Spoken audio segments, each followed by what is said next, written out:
Hi friends, நான் நிலா கிருஷி. நிலா Krishi Tamil novels சேனலுக்கு உங்களை அன்புடன் வரவேற்கிறேன். எவனோ என் நகம் தொட்டுவிட்டான். அத்தியாயம் 10. அடுத்த நாள் அலுவலகத்திற்கு வந்த நித்திலாவை வெறுமையான டேபிளே வரவேற்றது. குட் மார்னிங் நித்தி, என்னப்பா இங்கே வந்திருக்கிற? இனி உன்னிடம் அதுதான் என ஆதித்யனின் அறையை கை காட்டினாள் சுமித்ரா. தெரியும், நீ வாயை மூடிட்டு உன் வேலையை பாரு என எரிந்து விழுந்தாள் நித்திலா. ஹே கூல்டா, எதுக்கு இப்போ இவ்வளோ கோபப்படுற? உனக்கு என்ன, நீ ஜாலியாக இங்கே உட்கார்ந்துக்கிட்டு எல்லார்கிட்டையும் அரட்டை அடிச்சுக்கிட்டு ஒர்க் பண்ணுவ. நான் தான் அங்கே தனியாக முட்டுன்னு உட்கார்ந்துருக்கணும். டோன்ட் வரிடி, லஞ்ச் டைம் அண்ட் பிரேக் டைமில் மீட் பண்ணிக்கலாம், ஓகேவா என சமாதானப்படுத்த முயல. வேற வழி. சரி, ஓகே, நான் கிளம்புறேன் என்றவள் ஆதித்யனின் அறையை அடைந்து கதவை ஒரு விரலால் தட்டி அனுமதி கேட்க, உள்ளிருந்து கமின் நித்லா என்ற ஆதித்யனின் குரல் கம்பீரமாக ஒலித்தது. கதவை திறந்து உள்ளே சென்றவள் குட் மார்னிங் சார் என்று புன்னகைக்க, வெரி குட் மார்னிங் நித்லா. இனி நீ இங்கே தானே ஒர்க் பண்ண போற, ஸோ ஒவ்வொரு முறையும் உள்ளே வர்றதுக்கு என்கிட்ட பெர்மிஷன் கேட்க வேண்டாம். ஃபீல் லைக் யுவர் கேபின் என கூறி பளிச்சென்று புன்னகைக்க, அந்த புன்னகையில் அவளது கோபம் மறைந்து மாயமாய் போனது என்னவோ உண்மைதான். ஓகே நித்லா, உன் டேபிள் ரெடி என்றபடி அவனது டேபிளுக்கு அருகில் சற்று தள்ளி போடப்பட்டிருந்த டேபிளை காட்டினான். அவள் வேலை செய்வதற்கு ஏதுவாக அந்த டேபிள் வடிவமைக்கப்பட்டிருந்தது. அவளுக்கு தேவையான பொருட்கள் அனைத்தும் நேர்த்தியுடன் அதில் அடுக்கப்பட்டிருந்தன. வாவ், எல்லாத்தையும் யோசிச்சு பண்ணியிருப்பீங்க போல. இனி ஃபைல் எடுக்கிறதுக்கு எழுந்திருக்க வேண்டியதில்லை. உட்கார்ந்த இடத்திலிருந்தே கை நீட்டி எடுக்கிற மாதிரி கபோர்ட் செட் பண்ணியிருக்கீங்க. சூப்பர் சார் என குதூகலமாய் கூறியவளை பார்த்தவன், எஸ் நித்லா, அப்புறம் என் செக்ரட்டரியுடைய வசதி எனக்கு ரொம்ப முக்கியமல்ல என கூறி புன்னகைத்தான். எதுவும் கூறாமல் சிறு புன்னகையை மட்டும் சிந்தியவளை கண்டவன், வெல் நித்லா, உன் ஒர்க்கை ஸ்டார்ட் பண்ணிடு. ஃபர்ஸ்ட் முக்கியமான மெயில்ஸ்க்கெல்லாம் ரிப்ளை பண்ணிடு என்க. அதன் பிறகு இருவரும் தத்தம் வேலைகளில் மூழ்கினர். ஊடும் பாடும் அவளை பார்த்து கொண்டு வேலை செய்வது ஆதித்யனுக்கு பிடித்திருந்தது. அவளது விரல்கள் கம்ப்யூட்டர் கீபோர்டில் ஒருவித லாவகத்துடன் விளையாடுவதையும், அவள் வேலை செய்யும் போது முன் நெற்றியில் வந்து விழும் கற்றை கூந்தலை ஒரு விரலை கொண்டு ஒதுக்கி அதை காதிற்கு பின்னால் செருகிக் கொள்ளும் அழகையும் அவளுக்கு தெரியாமல் ரசித்து கொண்டிருந்தான். இருவரும் தங்களுடைய அலுவலில் ஆழ்ந்திருக்க நித்திலாவின் ஃபோன் அலறியது. சுமித்ரா தான் மதிய உணவிற்காக அழைத்திருந்தாள். தனது சிஸ்டமை ஆஃப் செய்துவிட்டு எழுந்தவளை கண்டு ஆதித்யன் கேள்வியாய் நோக்க, லஞ்ச் டைம் சார், நான் போய் சாப்பிட்டுட்டு வரேன் என்றவளுக்கு, அதுக்குள்ளே லஞ்ச் டைம் வந்துடுச்சா? நேரம் போனதே தெரியல. ஓகே நித்லா, யூ கோ என அனுமதியளித்தான். இவர்கள் சாப்பிட்டு கொண்டிருக்கையில் பாலாவும் வந்து சேர்ந்து கொண்டான். சுமித்ரா தான் முதலில் பேச்சை ஆரம்பித்தாள். அப்புறம் நித்தி, ஃபர்ஸ்ட் டே எப்படி இருந்துச்சு என கேள்வி எழுப்ப, என்ன ஃபர்ஸ்ட் டேவா? அவள் வந்து ஜாயின் பண்ணி 1 மாதத்துக்கு மேலே இருக்குமே என்றான் பாலா. நான் அதை கேட்கல. அவள் ஆதித்யன் சார் கூட ஒர்க் பண்ணுறதுல இன்னைக்கு தான் முதல் நாள், அதை கேட்டேன். என்னங்க சுமித்ரா சொல்கிறீங்க, எனக்கு புரியலை என பாலா விழிக்க, பாலா, ஆதி சார் இன்னையிலிருந்து என்னை அவரோட கேபின்லேயே ஒர்க் பண்ண சொல்லிட்டார். அவள் அதைத்தான் சொல்கிறா. சாப்பாட்டை விழுங்கியபடி நித்திலா விளக்க, வாட், பட் ஏன்? அவன் விடாமல் கேள்வி கேட்க சற்று எரிச்சல் அடைந்த நித்திலா, ஐயோ, அதெல்லாம் பழைய கதை, விட்டு தள்ளு. இப்போதைய மேட்ருக்கு வா. நீ என்ன சாப்பாடு என்றபடி அவனது டிஃபன் பாக்ஸை தன் பக்கம் இழுத்தாள். அவள் கூறியதில் பாலாவின் முகம் யோசனைக்கு மாறியது. ஆதி சார் அவரோட கேபினுக்கு ஒரு பொண்ணை அலோவ் பண்ணுறாருன்னா யோசனையா இருக்கே. அவர் அப்படியெல்லாம் ஒரு பொண்ணு கூட க்ளோஸாக பழகிற ஆள் இல்லையே. நித்திலா கூட மட்டும் பழகிறார்னா ஒருவேளை. அதற்கு மேல் யோசிக்கவே அவனுக்கு பிடிக்கவில்லை. எவ்வளவு சீக்கிரம் முடியுமோ அவ்வளவு சீக்கிரம் தன்னுடைய காதலை நித்லாவிடம் தெரியப்படுத்திவிட வேண்டும் என்ற உறுதியான முடிவு அவனுக்குள் எழுந்தது. இவ்வாறாக இருவரும் தங்கள் காதலை தன்னவளிடம் தெரியப்படுத்த வேண்டும் என்ற துடிப்புடன் காத்திருக்க, அந்த காதலுக்குரியவளோ காதல் என்ற சொல்லையே தன்னிடம் நெருங்க விடாது நெருப்பாய் எரிந்து கொண்டிருந்தாள். நாட்கள் இறக்கை கட்டிக்கொண்டு பறக்க காவ்யாவின் திருமண நாளும் வந்தது. அதிகாலையிலேயே முகூர்த்தம் என்பதால் முழு நாள் விடுமுறை எடுக்காமல் 2 மணி நேரம் மட்டும் பெர்மிஷன் கேட்டிருந்தாள் நித்திலா. அந்த 2 மணி நேரம் பெர்மிஷன் வாங்குவதற்குள்ளேயே போதும் போதும் என்றாகிவிட்டது நித்திலாவிற்கு. அவளை தினமும் பார்க்க வேண்டும் என்ற ஆசையில் அவளுக்கு விடுமுறை அளிப்பதையே மறுத்தான் ஆதித்யன். ரமேஷின் வீட்டில் காவ்யாவை ஏற்றுக்கொண்டதால் 2 நாட்களுக்கு முன்பே வந்து அவளை அழைத்துச் சென்று விட்டனர். தோழிகள் அனைவரும் பட்டுப்புடவை கட்டிக்கொண்டு தயாராகினர். நித்திலாவும் அழகிய இளம்பச்சை நிற பட்டுப்புடவையில் அதற்கு தோதாக முத்துக்கள் பதித்த நகை செட் அணிந்து கொண்டு, தளர பின்னிய கூந்தலுடன், தோளின் இருபுறமும் வழிமாறு வைத்து கொண்ட மல்லிகை பூவுடனும் அழகிய தேவதையாய் ஜொலித்து கொண்டிருந்தாள். நந்தினி கூட கிண்டல் செய்தாள். வாவ், அழகா இருக்க நித்தி, இப்போ மட்டும் எவனாவது உன்னை பார்த்தான் அப்படியே தூக்கிட்டு போயிடுவான் என்க. சிறு வெட்க புன்னகை பதிலாக தந்தவள், போகலாம்டி, நேரமாச்சு என்றாள் நாணத்துடன். அனைவரும் ஒரு டாக்ஸி பிடித்து கோவிலுக்கு சென்றனர். கண்களில் கனவுகளுடனும் செம்மை பூசிய கன்னங்களுடனும் ஒரு மணப்பெண்ணிற்குரிய சர்வ லட்சணங்களுடன் காணப்பட்டாள் காவ்யா. இவர்களை பார்த்ததும் ஆவலுடன் வரவேற்றவளை கட்டி அணைத்து வாழ்த்து சொல்லினர் தோழிகள். நண்பர்களின் கேலியுடனும் பெரியவர்களின் ஆசியோடும் இனிதே நடந்தேறியது காவ்யா ரமேஷின் திருமணம். திருமணம் முடிந்தவுடன் தம்பதிகளை ரமேஷின் சொந்த ஊருக்கு அழைத்துச் செல்வதாக இருந்தது. எனவே தோழிகள் அனைவரும் தாங்கள் வாங்கி வந்த பரிசை மணமக்களுக்கு கொடுத்துவிட்டு சாப்பிட்டுவிட்டு கிளம்பினர். நித்திலா அலுவலகத்தை அடைந்தபோது மணி 11 ஆகியிருந்தது. லேசாக கதவை தட்டிவிட்டு உள்ளே நுழைந்தவளை நிமிர்ந்து பார்த்தவன் கண்ணிமைக்கவும் மறைந்து போனான். இதுவரை சுடிதாரில் மட்டுமே அவளை பார்த்திருந்தவன் முதன்முதலாக அவளை புடவையில் பார்க்கிறான். அதுவும் தழைய தழைய பட்டுப்புடவை கட்டி அதற்கு தோதான அணிகலன்கள் அணிந்து அழகாக இருந்தவளை கண்டவனின் இதயம் ஒரு நிமிடம் நின்று துடித்தது. குறுகுருவென்று தன்னையே பின்தொடர்ந்த ஆதித்யனின் பார்வையை உணர்ந்தவளுக்கு படபடப்பாக வந்தது. என்ன இவர் இப்படி பார்க்கிறாரு என்று மனதில் நினைத்தவள் அமைதியாக தன் வேலையை பார்க்க ஆரம்பித்தாள். மறந்தும் அவன் பக்கம் அவள் பார்வையை திருப்பவில்லை. சிறு ஏக்க பெருமூச்சுடன் தன் வேலையை பார்க்க ஆரம்பித்தவனுக்கு தன் மனம் தன் வசம் இல்லை என்பது புரிந்தது. அடிக்கடி அவளை பார்வையிட்டவாறு வேலை செய்து கொண்டிருந்தவனை அவள் கண்டு கொண்டாள். ஒருமுறை அவள் புறம் திரும்பிய அவனது விழிகளை அவளது விழிகளால் சிறையிட்டு நிறுத்தினாள் நித்திலா. அங்கு 4 விழிகளின் சங்கமம் நிகழ்ந்தது. ஒரு புது கவிதை பிறந்து கொண்டிருந்தது. அவன் விழிகளுடன் கலந்த தன் விழிகளை பிரித்தெடுக்க முடியாமல் தத்தளித்து கொண்டிருந்தாள் நித்திலா. வேறு பக்கம் பார்வையை திருப்பு என்று அவளது மூளை கட்டளையிட அவளது மனமோ மூளையின் கோரிக்கையை நிராகரித்து கொண்டிருந்தது. தன் உள்ளத்து காதல் மொத்தத்தையும் தன் விழிகள் வழியாக அவள் இதயத்துக்குள் பாய்ச்சிவிட வேண்டும் என்ற வேகத்துடன் தன் விழிகளை அவள் விழிகளோடு பிணைத்திருந்தான் ஆதித்யன். எவ்வளவு நேரம் இருவரும் ஒருவரையொருவர் பார்த்து கொண்டிருந்தனரோ தெரியவில்லை. நித்திலாதான் முதலில் சுயோணர்வை அடைந்து தன் விழிகளை தாழ்த்தி கொண்டாள். என்ன சார்? அவள் தடுமாற தனக்குத்தானே புன்னகைத்து கொண்டவன், இன்னைக்கு என்ன ஸ்பெஷல்? புடவையெல்லாம் கட்டியிருக்க? அவள் தடுமாற்றத்தை ரசித்தபடி கேட்க, அதுதான் நேற்றே சொன்னேனே சார், என் ஃப்ரெண்ட் மேரேஜ்னு. அங்கே போயிட்டு அப்படியே வந்துட்டேன். ஓ நைஸ், ரொம்ப அழகா இருக்க. இடக்கையால் தன் முடியை கோதியவாறு சொன்னவன் அவனுக்கே புதிதாக தெரிந்தான். ஏதோ டீனேஜ் பையனை போன்று இந்த குறுகுறுப்பும் மனதுக்குள் வரும் படபடப்பும் அவனுக்கு புதிது. ஏனென்று தெரியாமலேயே கன்னம் சிவந்தவள் அவனை ஏறிட்டும் பார்க்காமல் தேங்க்யூ என்று விட்டு தன் முகத்தை பார்த்து கொண்டிருந்த ஃபைலுக்குள் புதைத்து கொண்டாள். இதழோரங்கள் புன்னகையில் விரிய தலையை குலுக்கி கொண்டவன் லேப்டாப்பின் பக்கம் தன் கவனத்தை திருப்பினான். சிறிது நேரத்திற்கு பிறகு நித்திலா என்று அவன் அழைக்க சார் என்றபடி நோட்பேடும் பேனாவுமாக அவன் முன் வந்து நின்றாள். நமக்கு வந்திருக்கிற ஒரு கம்பெனியோட ப்ராஜெக்டுக்கு கொட்டேஷன் ரெடி பண்ண வேண்டியிருக்கு. நான் சொல்றதை நோட் பண்ணிக்க என்றபடி மளமளவென்று விபரங்களை கூற ஆரம்பித்திருந்தான். அவன் வேகத்திற்கு ஈடு கொடுத்தபடி அனைத்தையும் கவனமாக குறிப்பிடுத்து கொண்டாள் நித்திலா. இதை கொஞ்சம் ஃபார்மலாக ரெடி பண்ணணும் என்றபடி நிமிர்ந்தவனின் பார்வையில் அவளது புடவை மறைக்காத இடுப்பு பிரதேசம் விழுந்தது.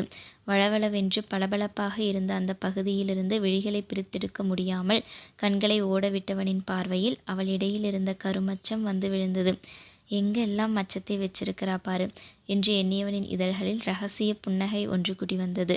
அவன் எதுவும் கூறாமல் இருக்கவும் அவனை கேள்வியாய் நிமிர்ந்து பார்த்தாள் நித்திலா. அவன் ஒரு மார்க்கமாக சிரித்து கொண்டிருக்கவும், என்னாச்சு சார், ஏன் சிரிக்கிறீங்க என்று அப்பாவியாக அவன் பார்வையை உணராது வினவினாள். அவளது கேள்வியில் தன்னை சுதாரித்து கொண்டவன், ஒன்றுமில்லம், நீ போய் கொட்டேஷன் ரெடி பண்ணு என்றபடி திரும்பி கொண்டான். மதியுணவின் போது அவளை பார்த்த பாலாவும் மெய் மறந்துதான் போனான். ஹே, என்னப்பா, இங்கே ஏதாவது பட்டுப்புடவை விளம்பரம் எடுக்கிறாங்களா என்றபடி சுற்றுமுற்றும் தேடுவதைப் போல் பாவனை செய்தவனின் கையில் நறுக்கென்று கிள்ளியவள், ஏய் கிண்டல் பண்ணாதப்பா என்று சினுங்கினாள். அவளது சினுங்களில் தன்னை தொலைத்தவன், சும்மாடா, but really you are looking very beautiful என்றவனின் விழிகள் இதமாக அவளை வருட குரலும் குழைந்து இனிமையாக வந்தது. ஆனால் அவனிடம் நிகழ்ந்த எந்த மாற்றத்தையும் கவனிக்கும் நிலையில் அவள் இல்லை. தனக்கு மிகவும் பிடித்த பன்னீர் ஃப்ரைட் ரைஸை உள்ளே தள்ளியபடியே, அதெல்லாம் எனக்கே தெரியும், நீ ஒன்றும் சொல்ல வேண்டியதில்லை என்று பழிப்பு காட்டினாள். பாலாவுடன் இருக்கும்போது நித்திலாவின் அத்தனை குறும்புத்தனங்களும் வெளிவந்துவிடும். அவன் தோழமையுடன் பழகுவதாலோ என்னவோ அவனுடன் அவளால் இயல்பாக ஒன்ற முடிந்தது. ஆனால் அந்த உணர்வில் நட்பு என்பதை தவிர வேறு எந்த உணர்வும் இல்லை என்பதுதான் உண்மை. அவள் கூறிய விதத்தை ரசித்து சிரித்தவன் தன் உணவை சாப்பிட ஆரம்பித்தான். ஏண்டி நித்தி, உன் ஃப்ரெண்ட் காவ்யா லவ் மேரேஜ் தானே என சுமித்ரா கேட்க, ஆமாம். அப்போ நீயும் லவ் மேரேஜ் தான் பண்ணிக்க போறியா? சுமித்ரா ஆர்வத்துடன் கேட்க, செருப்பு பிஞ்சிடும் அவளை பார்த்து முறைத்தபடி கூறினாள் நித்திலா. ஏன் நித்தி, காதலிச்சு கல்யாணம் பண்ணுறதுல நம்பிக்கை இல்லையா? முகம் இருள கேட்டான் பாலா. நம்பிக்கை இல்லைன்னு இல்லை, பட் பிடிக்காது. ஏன்? ஏன்னா அந்த பொறுப்பை நான் என் அப்பா அம்மா கிட்ட கொடுத்துட்டேன். வெரி நைஸ், ரசித்து கூறினாள் சுமித்ரா. அதை கேட்ட பாலாவிற்குத்தான் முகம் வாடி போனது. மூவரும் சாப்பிட்டு முடித்து கிளம்பும் வரை அவன் முகம் குழப்பத்துடன் தான் இருந்தது. மதியத்திற்கு மேல் ஆதித்யனை அலுவலகத்தில் பார்க்க முடியவில்லை. ஏதோ வேலையாக வெளியே சென்றிருப்பதாக நித்திலாவிற்கு தகவல் மட்டும் வந்தது. அவன் இல்லாத அறையில் வேலை செய்வது ஏனோ வெறுமையாக இருந்தது அவளுக்கு. சுமித்ராவிற்கு வேலையில் ஏதோ சந்தேகம் வரவும் அதை கௌதமிடம் கேட்டு தீர்த்து கொள்வதற்காக அவனுடைய அறைக்கு சென்றாள். இருமுறை கதவை தட்டியும் உள்ளிருந்து எந்த பதிலும் வரவில்லையாதலால் அவளே கதவை திறந்து கொண்டு உள்ளே சென்றாள். கௌதமின் அறையை ஒட்டி இன்னொரு சிறிய அறை இருக்கும். முக்கியமான ஃபைல்கள் எல்லாம் அங்குதான் அடுக்கப்பட்டிருக்கும். அவன் அங்குதான் இருப்பான் என்ற எண்ணத்தில் அந்த அறையின் கதவை தள்ள மிகச் சரியாக அதே நேரத்தில் உள்ளிருந்து கௌதம் வெளியே வருவதற்காக கதவை இழுக்க அவன் இழுத்த வேகத்தில் இவள் தடுமாறினாள். கீழே விழப்போனவளை தாங்கி பிடித்தான் கௌதம். அவனது ஒரு கரம் அவளது இடையை பற்றி இருக்க இன்னொரு கரம் அவளது தோளை தழுவியிருந்தது. அவளும் எங்கே கீழே விழுந்து விடுமோமோ என்ற பயத்தில் அவனது சட்டைக்காலரை இறுக பற்றியபடி விழிகளை அழுந்த மூடியிருந்தாள். துடிக்கும் இதழ்களுடன் தன் மீது சாய்ந்திருந்தவளை பார்த்தவனுக்கு காதல் போதை தலைக்கேற அவள் அதரங்களை சிறை செய்யும் நோக்கத்துடன் அவளது இதழ்களை நோக்கி மெல்ல குனிந்தான். அவனது சூடான மூச்சுக்காற்று தன் முகத்தின் மேல் படவும் மெல்ல விழியுயர்த்தி பார்த்தவளின் வெகு அருகில் தெரிந்தது அவன் முகம். அவன் முகத்தில் இதுவரை அவள் பார்த்திராத உணர்வுகள் குடிக்கொண்டிருந்தன. முத்தமிடும் நோக்கத்துடன் அவள் இதழ்களை நெருங்கியவன் அவள் விழி திறந்து பார்க்கவும் சட்டென்று தன்னுணர்வுக்கு வந்தான். அதுவரை அவனை சுற்றியிருந்த மாயவளை அருந்து விழுந்தது. அவள் மீதிருந்த தன் கைகளை விலக்கியவன் தன் சட்டையை பற்றியிருந்த அவளது கரங்களை முரட்டுத்தனமாக தள்ளிவிட்டான். அவன் தள்ளிய வேகத்தில் கீழே விழப்போனவள் அருகிலிருந்த கதவை பிடித்து சமாளித்து நின்றாள். அனல் கக்கும் பார்வையை அவளை நோக்கி வீசியவன், பார்த்து வர தெரியாதா? இப்படித்தான் மேலே வந்து மோதுவியா என வார்த்தைகளை கடித்து துப்பினான். இல்லை சார், நீங்கள் இந்த ரூமில் தான் இருப்பீங்கன்னு நான் கதவை திறந்தேன். அதுக்குள்ள வாய் மூடு. முதல்ல இப்படி எதிர்த்து பேசுறதை நிறுத்து. எதை கேட்டாலும் ஒரு பதில் வச்சிருப்பியே. அவன் அரட்டிய அரட்டலில் அவள் எதுவும் பேசாமல் தலை குனிந்து நின்று கொண்டாள். உள்ளே வர்றதுக்கு முன்னாடி கதவை தட்டிட்டு வரணுங்கிற பேசிக் மேனஸ் கூட இல்லையா? அவன் பாட்டுக்கு அவளை வறுத்தெடுத்து கொண்டிருக்க அவள் உடல் வெடுவெடுக்க நின்று கொண்டிருந்தாள். அவள் அமைதியை கண்டு அவனுக்கு இன்னும் கோபம்தான் வந்தது. வாயை திறந்து பேசு. இங்கே ஒருத்தன் காட்டு கத்தலா கத்திக்கிட்டு இருக்கேன். நீ பாட்டுக்கு யாருக்கு வந்த விருந்தோன்னு நின்றுக்கிட்டு இருக்க? பேசிக்கிட்டு இருக்கிற நான் என்ன பைத்தியமா? அவள் பேசினாலும் எதிர்த்து பேசுறையா என்று கத்தினான். அதை கேட்டு அவள் அமைதியாய் இருந்தாலும் பேச மாட்டாயா என்று குதறினான். மொத்தத்தில் தன் நிலைமை என்ன என்று தெரியாமல் அவளை முறைத்து கொண்டிருந்தான். சாரி சார், என் மேலதான் தப்பு. ரூம் கதவை நாக் பண்ணாமல் வந்தது என் தப்பு தான். சாரி. அவள் இப்பொழுதெல்லாம் இப்படித்தான் மாறிவிட்டாள். முதலில்தான் கௌதம் திட்டுவதற்கு பயந்து கொண்டு அழுது விடுவாள். போக போக அவள் மீது எரிந்து விழுந்து கொண்டே இருந்ததாலோ என்னவோ அவனது கோபத்திற்கு பழகிவிட்டாள். தவறு அவள் மீது இல்லை என்றாலும் மன்னிப்பு கேட்டு விட்டு கொடுத்து விடுவாள். அவள் எதற்காக அவனது கோபத்தை தாங்கிக் கொண்டு பொறுத்து போகிறாள் என்று அவளும் எண்ணி பார்க்கவில்லை.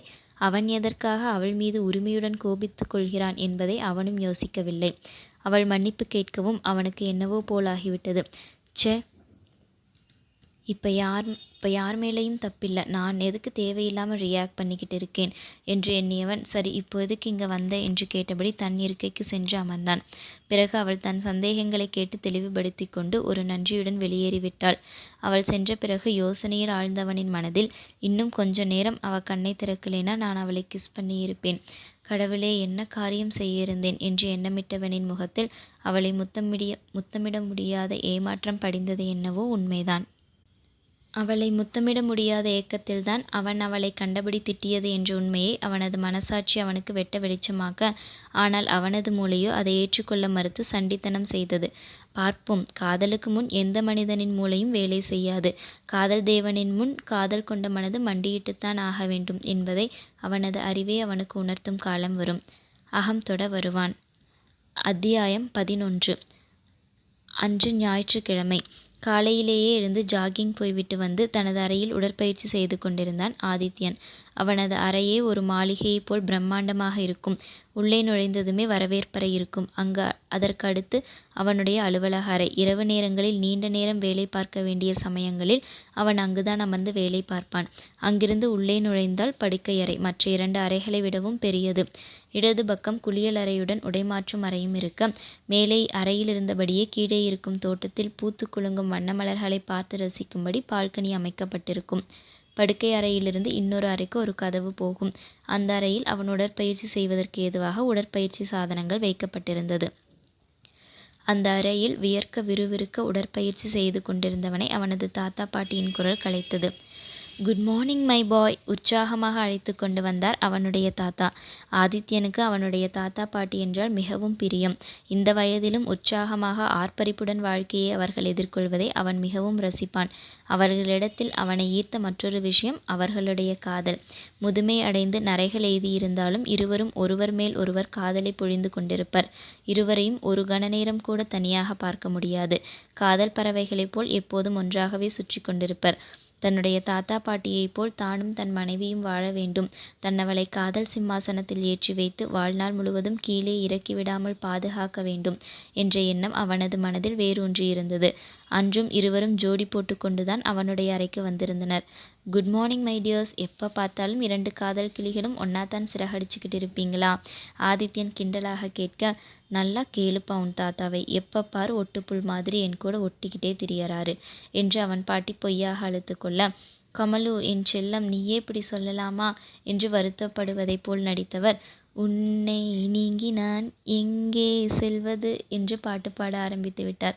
ஐயோ தாத்தா, போதும் போதும், உங்கள் ரொமான்ஸை ஓட்டுறதுக்கு வேற இடமே கிடைக்கலையா? ஏன் காலையிலேயே இங்கே வந்து என் காதில் ரத்தம் வர வைக்கிறீங்க? தலைக்கு மேல் கையெழுத்து கும்பிட்டபடி பாவமாக முகத்தை வைத்து கொண்டு கேட்டான் ஆதி. விஷயமில்லாமல் இந்த சுந்தரம் எங்கேயும் வரமாட்டான்டா. இங்கே வந்ததுக்கும் ஒரு காரணம் இருக்கு. மர்மமாக புன்னகைத்தபடியே பேரனின் முகத்தை அளவிட்டார் பெரியவர். அப்படியென்றால் தாங்கள் வந்ததின் காரணம் என்னவோ? ஆதித்யன் கேலியாக வினவ, ஒன்றும் பேசாமல் தன் பேரனை பார்த்து புன்னகைத்தவர், இப்பொழுதெல்லாம் என் பேரனின் முகத்தைச் சுற்றி ஒரு ஒளிவட்டம் தெரிகிறதே, அதன் காரணம் என்னவோ என்று அவனைப் போலவே திருப்பி கேட்டார். தாத்தாவின் பேச்சில் ஒரு நொடி தடுமாறியவன் பிறகு, ஒளிவட்டமா? அதெல்லாம் ஒன்றுமில்லை, நான் குளிக்கப் போறேன் என்றபடி டவலை எடுத்துக்கொண்டு நழுவியவனை, இருடா பேராண்டி, உன்கிட்ட பேசணும் என்று அவனுடைய பாட்டியின் குரல் இழுத்து பிடித்தது. பாட்டி நீங்களுமா? சரி சொல்லுங்க, என்ன பேசணும் என்றவாறு பொறுமையாக நடந்து சென்று தனது கட்டிலில் அமர்ந்து கொண்டான். கணவனும் மனைவியும் அவனுக்கு எதிரில் இருந்த சோபாவில் சென்று அமர்ந்தனர். அவனுடைய தாத்தா தான் ஆரம்பித்தார். நீ முன்ன மாதிரி இல்லையே, முதல்ல எப்போ பாரு முகத்தை கடுகடுன்னு வச்சிருப்ப. தொழில்னு பிஸ்னஸ் மேலே தான் உன் முழு கவனமும் இருந்துச்சு. அவர் கூறி முடிப்பதற்குள்ளேயே அவரை இடைமறித்தவன், இப்போ என்ன சொல்ல வரீங்க? நான் என் தொழிலை கவனிக்கிறதில்லைன்னு சொல்கிறீங்களா என்றான் சற்று கோபமாக. சேச்சே, நான் அப்படி சொல்லுவேனாப்பா? தொழிலில் உன்னை யாரும் அசைக்க முடியாதுன்னு எனக்கு நல்லாவே தெரியும். தென் வாட் என்றபடி தோலை குலுக்கியவனிடம், ஆனால் உன் மனசை யாரோ அசைச்சிட்டாங்களோன்னு எங்களுக்கு சந்தேகமாக இருக்கு. அவனையே குறுகுருவென்று பார்த்தபடி கூறினார் சுந்தரம். அப்படி அசைச்சாதான் என்ன தப்பு? ஒற்றை கண்ணை சிமிட்டியபடி கேட்ட பேரனின் தோலை தட்டியவர், அப்படி வாடா வழிக்கு. சோ, உன் மனசில் ஒரு குட்டி புயல் மையம் கொண்டிருக்கிறது, உண்மைதான் இல்லையா என்று ஆரவாரமாக கேட்க, படவா ராஸ்கல், கல்யாணம் வேண்டாம் வேண்டாம்ட்டு நீயே ஒரு பொண்ணை பார்த்துட்டியா என்று செல்லமாக பேரனின் காதை பிடித்து திருகினார் கமலாம்பாள். ஐயோ பாட்டி விடுங்க, அதுதான் 2 பேரும் உளவு பார்த்து கண்டுபிடிச்சிட்டீங்களே என்று போலியாய் அலறினான் ஆதித்யன். உளவு பார்க்கிறதா? அது என்ன தேவைக்கு? அதுதான் உன் முகத்திலேயே எழுதி ஒட்டியிருக்கே. அந்த அளவுக்கா இருந்திருக்கேன்? ஆமாண்டா பேராண்டி, அப்பப்போ எதையாவது நினச்சி சிரிக்கிற. அதுவும் இல்லாமல் முதல்ல எல்லாம் உனக்கு ரொம்ப கோபம் வரும். இப்போவெல்லாம் நீ அவ்வளோக்கா கோபப்படுறதில்ல. தோட்டத்தில் ஜாகிங் போகும்போது பூக்களை பார்த்து ரசிச்சுக்கிட்டு நிற்கிற. அவன் பாட்டி அடுக்கி கொண்டே போக, போதும் போதும் சிறு முறுவலுடன் கூறிய பேரனை பார்த்தவரின் மனம் கனிந்தது. சரிப்பா, மற்ற விஷயங்களை விடு. நீ அந்த பொண்ணை உண்மையாகத்தானே லவ் பண்ணுற? கேட்ட சுந்தரத்தின் குரல் தீவிர பாவத்துக்கு மாறியிருந்தது. அவர் கூறியதை கேட்டவனின் முகம் யோசனைக்கு தாவியது. என்ன தாத்தா இப்படி கேட்கிறீங்க? இனி என் வாழ்க்கையில் மனைவின்னு ஒருத்தி வந்ததுன்னா அது அவ மட்டும்தான் அழுத்தத்துடன் கூறினான் ஆதித்யன். குட். அந்த பொண்ணுக்கிட்ட உன் காதலை சொல்லிட்டையா? அவ என்ன சொன்னா? அவர் அவளுடன் கேட்க, அவனோ இன்னும் சொல்லலை என்றான் முணுமுணுப்பாக. ஓ என்றபடி சிறிது நேரம் எதையோ யோசித்தவர் பிறகு, நான் கேட்கிறேன்னு தப்பாக நினச்சிக்காத ஆதி. ஒருவேளை அந்த பொண்ணு உன் காதலை ஏற்றுக்கலைனா என்று கேள்வியுடன் அவனை ஏறிட, ஒருவித தீவிரத்துடன் தனது தாத்தாவை நோக்கியவன், ஏத்துக்கிட்டுத்தான் ஆகணும். நான் இதுவரைக்கும் தோல்வியை சந்திச்சதே இல்லைன்னு உங்களுக்கு நல்லாவே தெரியும். கர்வத்துடன் கூறியவனை கண்டவருக்கு மனதில் சிறு பயம் எழுந்தது. சரிதான், இதுவரைக்கும் நீ தோல்வியை சந்தித்தது இல்லைதான். ஆனால் தொழில் வேற, வாழ்க்கை வேறப்பா. அவர் அவனுக்கு எடுத்து கூற முயல, அவனோ நானும் அதைத்தான் சொல்ல வர்றேன். தொழிலையே விட்டு கொடுக்காதவன் வாழ்க்கையிலேயா விட்டு கொடுக்க போறேன்? அவளை வேற எவனுக்கும் விட்டுத்தர நான் தயாரா இல்லை என்று சொன்னவனின் கண்களில் தீவிரம் குடிக்கொண்டிருந்தது. நீ சொல்றது எனக்கு புரியுதுப்பா. ஆனால் அந்த பொண்ணும் தன் முடிவில் உறுதியா இருந்தா? ஒரு முடிவோடு அவரை நோக்கியவன், அவ என்னை காதலிச்சுத்தான் ஆகணும். அவளுக்கு பிடிச்சிருந்தாலும் சரி, பிடிக்கலைனாலும் சரி. அவளை அவளுக்காக கூட விட்டுத்தர நான் தயாரா இல்லை. இரையை தேடும் வேங்கையின் சீற்றத்தோடு இறைந்துவிட்டு குளியலறைக்குள் புகுந்து கொண்டான். அவன் கண்களில் தெரிந்த உறுதியில் சுந்தரத்திற்கு பயம் வந்தது. கவலையுடன் அமர்ந்திருந்தவரின் தோளை தொட்ட கமலாம்பாள், இப்ப எதுக்கு இவ்வளவு வருத்தப்படறீங்க? அவன் ஒன்றும் சின்ன குழந்தை இல்லை. எல்லாத்தையும் அவனே பார்த்துப்பான் என்றான் ஆறுதலாக. என் பயமே அதுதான் கமலா. இதுவரைக்கும் இவன் நினைச்சதை அடையாம விட்டதே இல்லை. அந்த அளவுக்கு பிடிவாதமும் அழுத்தமும் அதிகம். இப்போ நீங்கள் இதில் இவ்வளோ வருத்தப்படுறதுக்கு அவசியமே இல்லை. அந்த பொண்ணு இவனை வேண்டாம்னு சொன்னாதானே பிரச்சனை. நம்ம ஆதியை எந்த பொண்ணும் நிராகரிக்க மாட்டான் என்று கூறியவரின் குரலில் பேரனை குறித்த பெருமை பொங்கி வழிந்தது. ஆனால் அப்படிப்பட்டவனையும் ஒருத்தி வேண்டாம் என்று கூறுவாள் என்பதை அவர் அப்பொழுது அறிந்திருக்கவில்லை. நீ நினைக்கிற மாதிரியே எல்லாம் நடந்துராது கமலா. இவன் முரட்டுத்தனமாக எல்லா காரியத்தையும் செய்யறவன். அந்த பொண்ணை நினைச்சா எனக்கு கொஞ்சம் வருத்தமாகத்தான் இருக்கு. இவர்கள் பேசிக்கொண்டிருக்கும் போதே ஆதித்யன் குளியலறையிலிருந்து வந்துவிட்டான். அவர்கள் இருவரும் இன்னும் தன் அறையிலேயே இருப்பதை கவனித்தவன், என்ன தாத்தா, இன்னும் என்ன பிரச்சனை? ஒருவேளை அவன் என்கிட்ட வேலை செய்யறவளா இருக்கிறாள்னு யோசிக்கிறீங்களா? கேட்கும்போதே அவன் குரல் கடுமையாகத்தான் வந்தது. சேச்சே, அப்படியெல்லாம் இல்லப்பா. நானும் உங்க பாட்டியும் சரி, உன் அம்மா அப்பாவும் ஆகட்டும், காதலை எதிர்க்கிறவங்க இல்லைன்னு உனக்கு நல்லாவே தெரியும். அதே மாதிரி பணம் ஒரு பிரச்சனையே இல்லை, நம்மக்கிட்ட இல்லாததா என்று அவர் அவசரமாக மறுத்தார். தென் வாட்ஸ் யுவர் ப்ராப்ளம் தாத்தா? உன் கோபமும் பிடிவாதமும் தான் பிரச்சனையே. தொழிலில் முரட்டுத்தனமாக முடிவெடுக்கிற மாதிரி நீ உன் வாழ்க்கையிலும் எடுக்கக்கூடாது. அந்த பொண்ணுக்கு விருப்பம் இல்லைனாலும் நீ பொறுமையாகத்தான் ஹேண்டில் பண்ணணும். ஓகே, அதையெல்லாம் நான் பார்த்துக்கிறேன். இப்போ நீங்கள் 2 பேரும் போய் சமத்தா கொள்ளு பேரன் பேத்தியை பற்றி கனவு காண்பீங்களாம், சரியா? தன் பாட்டியின் கன்னத்தை பிடித்து கொஞ்சியவாறு கூறியவனை பெரியவர்கள் இருவரும் வாஞ்சியுடன் அணைத்து கொண்டனர்.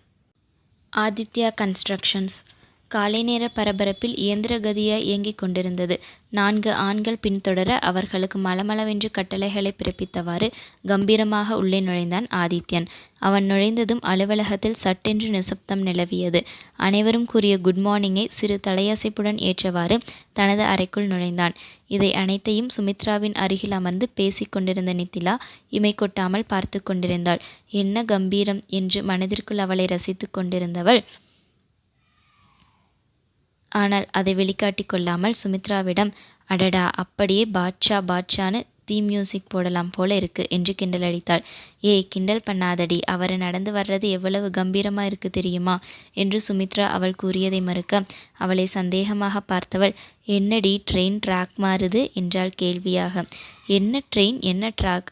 சுமித்ரா புரியாமல் வினவ, சுமித்ராங்கிற ட்ரெயின் கௌதம்ங்கிற ட்ராக்கிலிருந்து மாறுது, அதை கேட்டேன். அடச்சி, வாயை மூடு. எனக்கும் கௌதம் சாருக்கும் இடையில் எம்ப்ளாயர் அண்ட் எம்ப்ளாயிங்கிற ரிலேஷன்ஷிப்பை தவிர வேற எதுவும் இல்லை. முதல்ல இடத்தை காலி பண்ணு, உன் பாஸ் வந்தாச்சு என அவளை விரட்டினாள். தோழிகளுக்குள் இந்த கிண்டல் பேச்சு சகஜம் என்பதால் அவள் இதை பெரிதாக எடுத்துக்கொள்ளவில்லை. அட ஆமாம்ல, உன்கிட்ட உட்கார்ந்து வாயடிச்சுக்கிட்டு இருக்கேன் பாரு. தன் தலையில் தானே கொட்டியபடி ஆதித்யனின் கேபினை நோக்கி ஓடினாள். தினமும் காலையில் அறைக்குள் நுழைந்ததுமே சிறு முறுவலுடன் நித்திலா கூறும் குட் மார்னிங்கை ஏற்று பழகியவனுக்கு அன்று அவள் அறையில் இல்லாதது சிறு எரிச்சலை கிளப்பியது.